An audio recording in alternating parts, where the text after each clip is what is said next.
Hello everyone, and welcome to lesson 2 in our domestic macroeconomic goal of full employment, which is the lowest rate of unemployment possible without causing unnecessary inflationary pressure and 4.5 to 5% of natural unemployment occurring. So today we're going to be talking about the measurement and classifications of unemployment. And we're going to get into it really specifically right now, looking at the key knowledge and not skills. Skills have been the same the whole way through. So we're going to look at the meaning of the goal of full employment and classifications within the labour force. So we're going to re-go over employed, unemployed, then we're going to go into hidden unemployment, disguised unemployment, and underemployment, which we haven't looked at so far.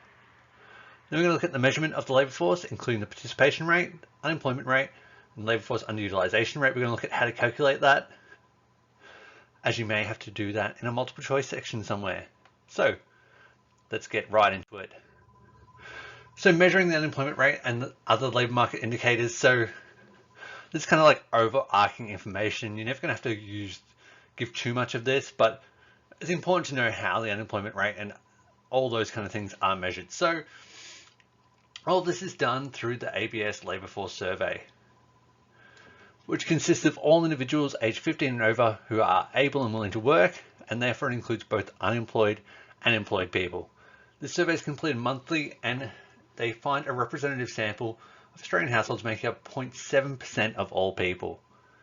They compile this with some information from private agencies, which allows statistics to be formed about the size of the labour force, the employment rate, the unemployment rate by age, region, race, and gender, the labour force underutilisation rate, which we'll talk about a little bit more later on, the participation rate by gender and age, so that's how many people are actively looking for work in each gender and age group, duration of employment, reasons for leaving last job, annual change in aggregate hours worked, and the number of job vacancies available. And we can use all of this different information to kind of make judgments or predictions about what's going to happen in the economy in the near future.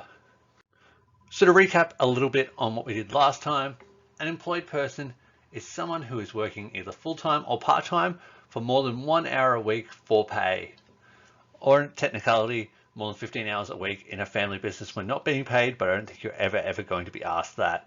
So they have to be aged over 15 years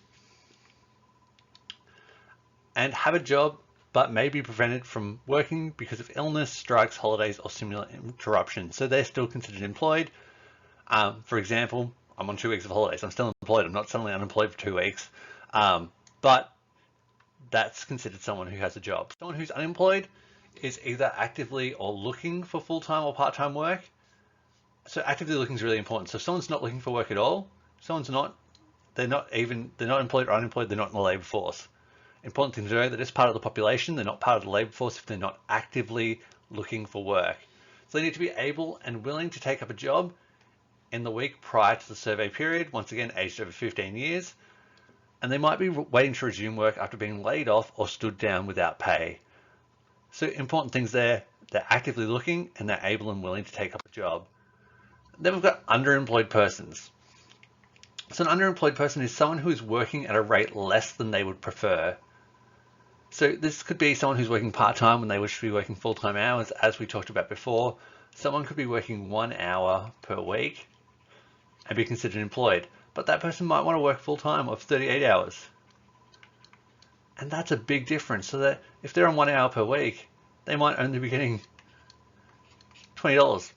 More accurately, if they're an adult, probably like $20 to $30, but that might be all they're getting. And if they're working full-time, they should be getting like 500 to 1,000, you'd hope, which is a fairly significant difference to the living standards, wouldn't you think? So that's an underemployed person, someone who's working less than they wish to work.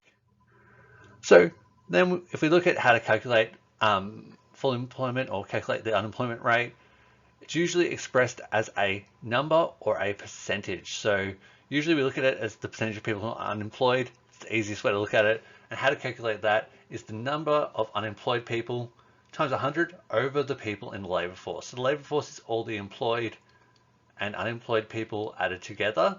That makes up the labour force. And so if we looked at this, if 22,000 people are unemployed and there are 450,000 people in the labour force, what would the unemployment rate be? So if we did that over here, That's 22,000 times 100 over 450,000. And so if I break out my calculator to that, I'm pretty sure it's 4.88%, but I just want to double check because I don't want to be wrong. So 22,000 times 100 divided by 450,000, that equals 4.89%. See, so that's why it's important that you check these things, because if I didn't round up, I would have been wrong. So that would be within the goal, between that 4.5 to 5%. But that's how you calculate the unemployment rate. So if you ever get given the data, the number of unemployed people over the labour force times 100, that is going to give you the percentage of people who are unemployed. So 4.89% in this case.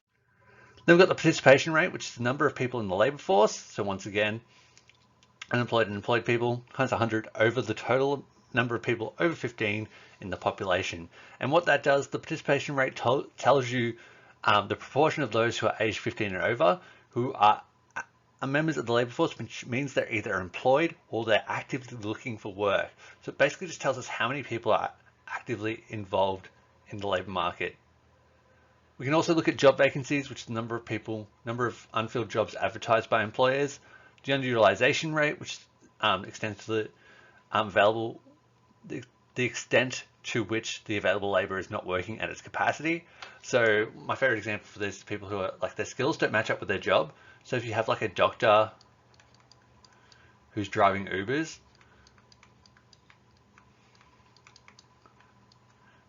well, that doctor is not being utilized correctly because they're not working to their capacity. Therefore, they're not contributing to the economy as much as they could be. There's hidden unemployment, which people who would like to work but are actively discouraged from seeking jobs for various reasons, such as repeated failure to find work, and therefore they stop looking for work, and they're not part of the labour force, so they're not included in any of the statistics.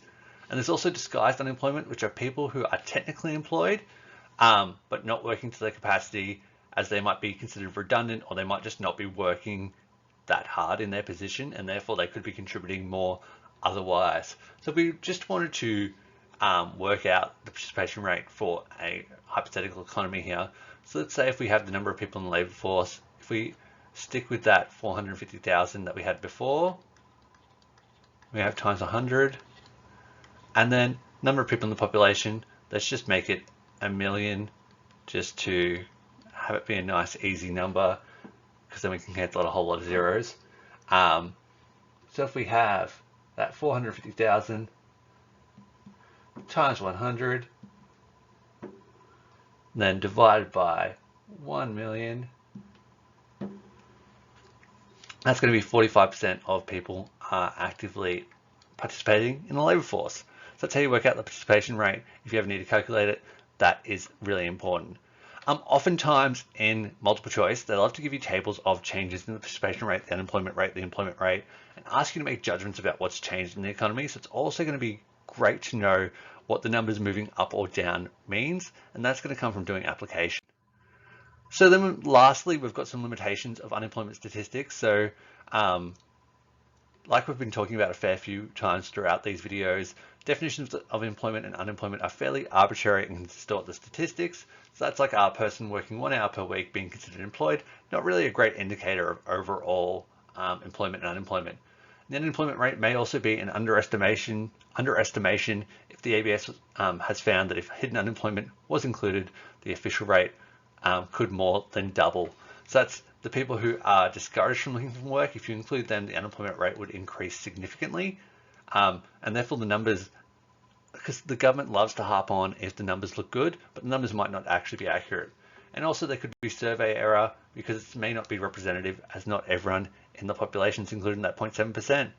So then lastly, thank you for watching. As always, head to my website, runningeconomy.com, for all your VC economics needs. If you want some resources to practice SACs, there are some resources about task works to make sure that you understand them as good as possible with tiered practice work to make you as skilled as possible in that area. There are also blogs about what's going on in the economy that's relevant to your VC economics.